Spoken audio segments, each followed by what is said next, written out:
kind of revisit here.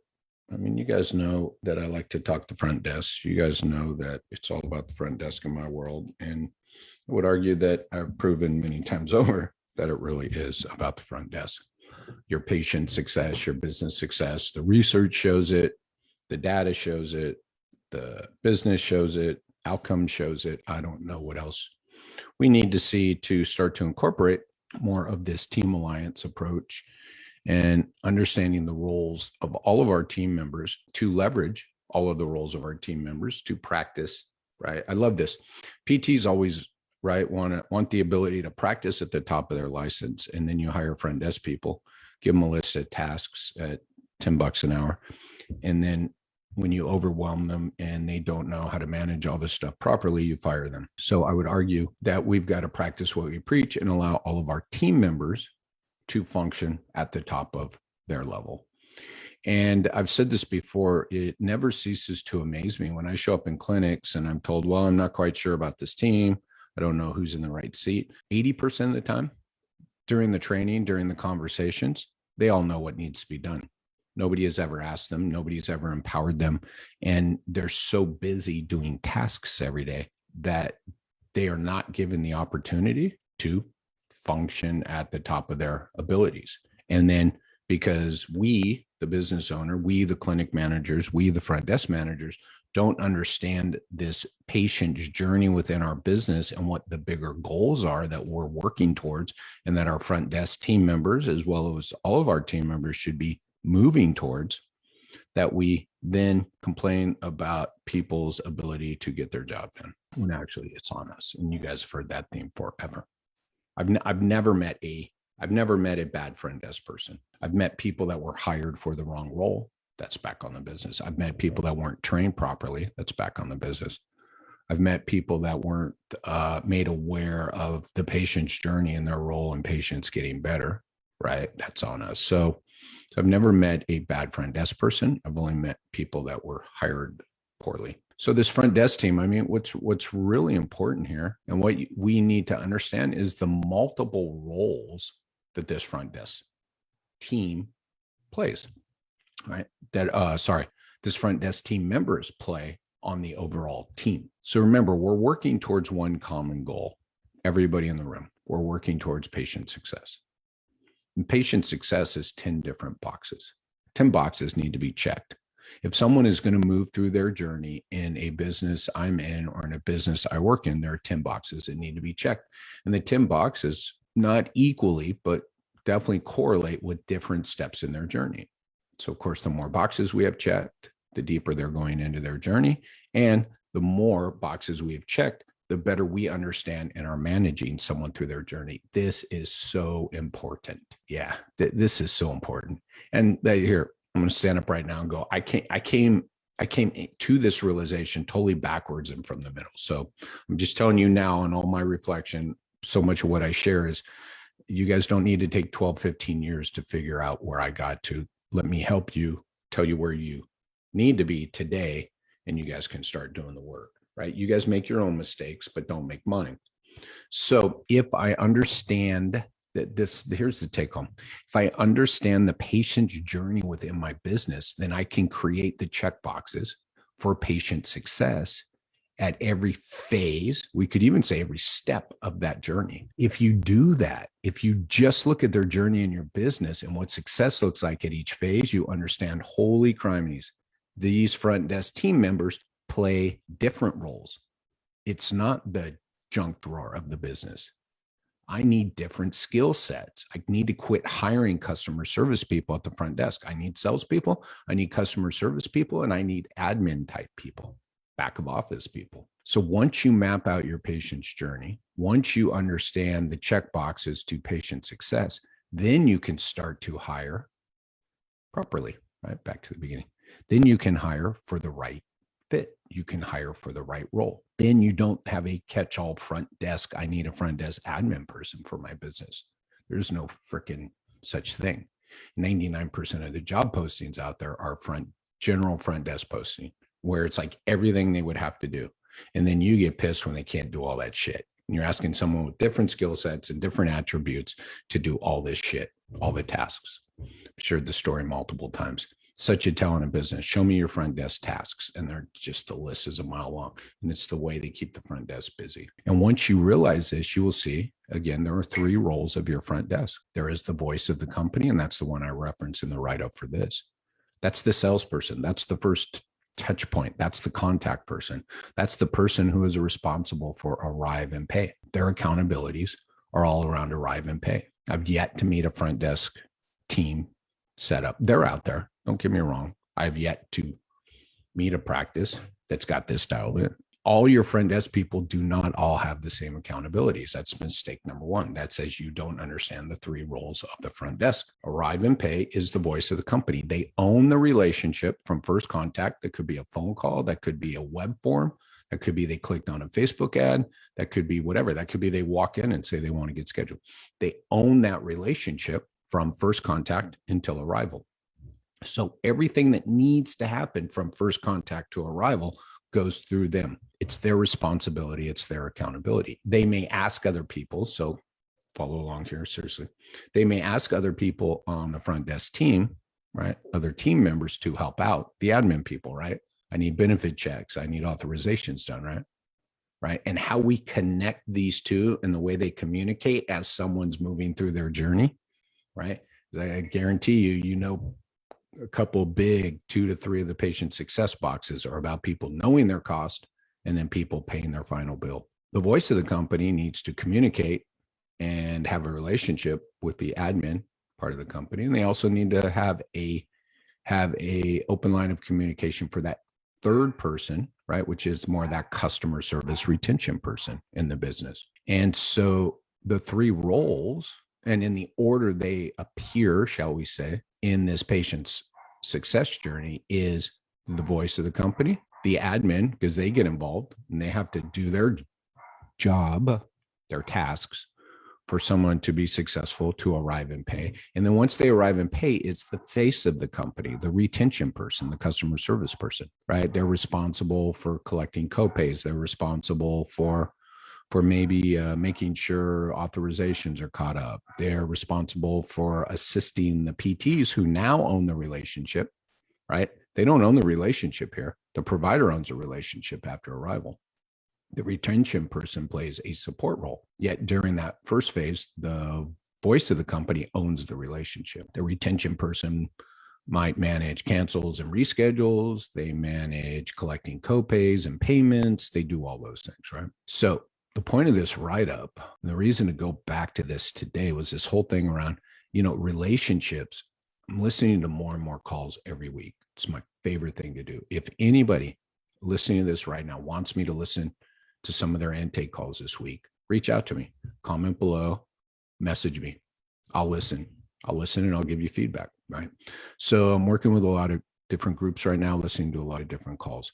Relationships start and they die on that first phone call, at that first contact, with the first email, with the first reach out. I've listened to all kinds of calls just in the last 7 to 14 days, whether it's trying to help someone who says, do you take my insurance? Or someone else who says, I want to schedule physical therapy. Or someone else says, do you have a pool? Or someone else says, I don't know what else. I've listened to it all over the last 2 weeks. Here's the issue with not understanding the accountabilities and the roles is this is what else I've run into this week. I make the people I'm training report to me every week how many leads, how many scheduled, how many arrived, how many stayed and scheduled out of plan of care, and how many paid. The arrive and pay go together. Arrive, pay, and then stay.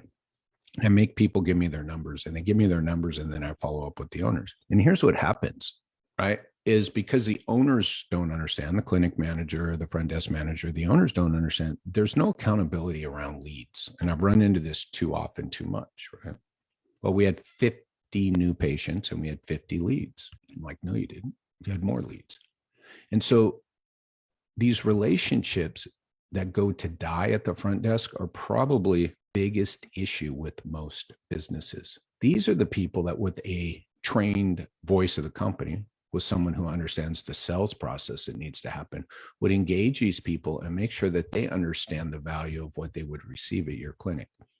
And I'm going to argue a handful of those people will schedule with you. And yet your front desk person said, no, we don't take your insurance. No, we don't do this. They handled the cost conversation wrong. They did whatever. That relationship died. They hung up the phone, and you have no record that they called. And then you are going out and spending more money on marketing. And my favorite analogy here is the leaky bucket. So your marketing is the faucet going into the leaky bucket, and you turn it on and you're like, this is cool, right? And you're like, I need a full bucket of water. And the bucket only gets about half full at any one time because water is leaking out. So what do? You turn the spigot up. You turn on more marketing. It is not a marketing issue. Repeat after me. It is not a marketing issue. It's not you need more new marketing. It's you need to fix the leaky bucket so that the marketing you currently have can deliver the value that it would if you didn't have the leaky bucket. So without the proper knowledge around these three roles, without the proper knowledge of the accountabilities of these three roles, without the proper knowledge of these tasks and training and accountabilities and checklist and lead logs that need to go with it, you have a leaky bucket. And again, it's not that the marketing's bad. I'm just going to state you don't need new marketing as long as you have a leaky bucket. Some marketing people might push back on that, but I'm like, there's absolutely no reason. Why would you turn the spigot up on a bucket that's leaking to try to fill it up when everything you're trying to deliver into the bucket is leaving, right? You wouldn't do that. It's a waste of time, money, and energy. So if you want to be efficient and run a successful business, then you fix the leaks in the bucket, which is, right, understanding the three roles of that front desk. Because I'm going to tell you, the leaks in the bucket are cancels, arrival rate, no-shows, completed plans of care, drop-offs. All those are the leaky bucket. So these people come in through your marketing, and then they get into the system, and your front desk team members lose them. They kill the relationship. They kill the bunny, my favorite analogy, through no fault of their own. Yet it is costing you more value and money and time in your business than you will ever know. Because A, you're not tracking it. I think I've shared with you guys, perfect example, just recently worked with a clinic and dropped their cancel rate in half with the front desk training only, zero involvement of the providers. So we dropped the cancel rate in half by training the front desk, by training the sales, the voice of the company, and the retention people. How we manage people before they arrive, how we manage people as they arrive, and how we manage people after they arrive, and how we connect all those dots. We cut the cancel rate in half.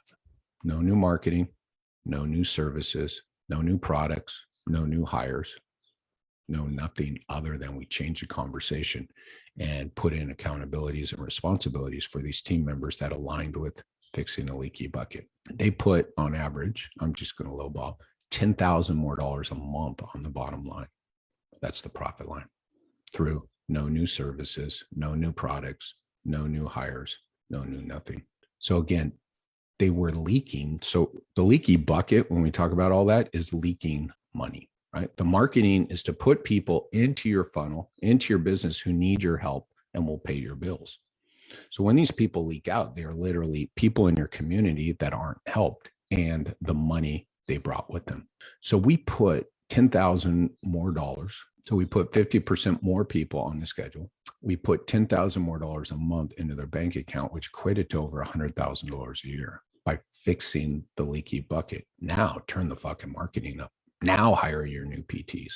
Don't do any of that stuff till you fix the leaky bucket. That's why this whole thing about understanding the front desk roles, right? Understanding their accountabilities and responsibilities is key. This doesn't matter if you're in network, out of network, cash pay, doesn't matter, right? Same thing, same rules apply. It's funny. The problems and where they arise are different in the payer models, in the clinics that have different payer models, but it's the same issue. They're leaking. It's really a marketing issue. So tighten up the understanding of the patient's journey, tighten up your understanding of what patient success looks like, and then go as far upstream as you can, AKA your front desk. Make sure you understand the three roles of that front desk. Make sure you understand the responsibilities and accountabilities and do the work up there, because that is what will fix the leaky bucket and keep you from losing all the value. And by value, I'm saying if all we do is change a conversation, there are $10,000 more business on the books, that's lost value. So prior to the training, there was $10,000 getting leaked out every month. Money and time that was already spent. You guys took the phone call. You got these people on the schedule. And once they got there, they dropped off, they canceled, they no-showed, they didn't complete a plan of care. That's lost value. And again, I'll go back to, you have underserved and not served those in your community who need your help, who pay your bills. This is awesome stuff. This is valuable as all hell. This right here is the structure. If you write this down, put it up on the wall and look at it every day, 20 years later, still look at it. There is no service you can add. There's no product you can buy. There is no new lease you can sign. There's no new hire you can make that will return the value. By the way, I don't think we need to go too deep into the cost of delivering that $10,000. We train the front desk people who make X amount of dollars an hour. Everybody's always going to the PTs and trying to squeeze that out of the PTs. The ROI, I'll finish with this. Think about the ROI on training your front desk. It's ginormous. You can't get it anywhere else in the business. So if nothing else, just from an ROI perspective, you got to spend your money on the front end, right? Trying to get one more visit, right? And this is the problem, right? Because you and I both yell at our providers, put one more visit on, put two more visits on. It doesn't fix the leaky bucket problem. Those people still cancel. The work is to be done further up for a lot less money. And by the way, in my world, all front desk people are bonused on all their accountabilities. And when the business does well and the fucking cancel rate drops in half, they get a big check. Why? Because they made it drop in half. It's a team. Everybody gets their fair share of it, but I wouldn't say anybody gets more of it. When it comes to cancel rates, by the way, the bonuses are the same across company. Front desk is getting the same percentage as the providers because they play the same fucking role. Yeah, we'll say this for another day. We'll leave you with that. My goal is to have front desk people who are understood for their roles and responsibilities and accountabilities and get bonused appropriately. And I'm setting 3 or 4 clinics up with that right now. Now we're to the point, right, where we're looking at the metrics and the metrics for each, right? So everybody gets bonused on completed plans of care, the same percentage. And then we bonus the accountabilities at each role that feed into patient success. So guess what? There are no bonuses for visits and units billed in my world because those don't play a role in patient success or completed plans of care. That's part of your job. The accountability before you ever come in is you know how to do this stuff. And that's what you get paid every 2 weeks to do. So I'm not bonusing people to finish charts and bill properly. I'll train them all to do it, but that's part of getting your paycheck every 2 weeks. Just like I'm not bonusing a front desk person for picking up the phone. That's your job. That's what you get paid to do. Good stuff, man. God, I love this stuff. Everything's connected and everything is connected bigger, further upstream. You can't get the same impact out of your $100,000 PT putting 1 or 2 more visits. The PT puts 1 or 2 more visits on the schedule, or the front desk puts 1 or 2 more visits on the schedule. Who will arrive, pay, and stay? Right? By the time we ask the PTs to do the work, the damage has been done. Expectations have not been set. And these people are going to drop off and disappear. I know because I followed up with them for years and I tracked them down. And there was no saving them at that point. So let the PTs be the experts downstream who do what? They're an expert who tell people their diagnosis, what's going on, and give them a plan of care and then follow them through it. That's it. That's all I want out of my providers. That's all they should do. And they get bonused and paid appropriately. More people in the community getting better. Everybody gets paid. Awesome. I think I've said I'm going to end it here about 4 times.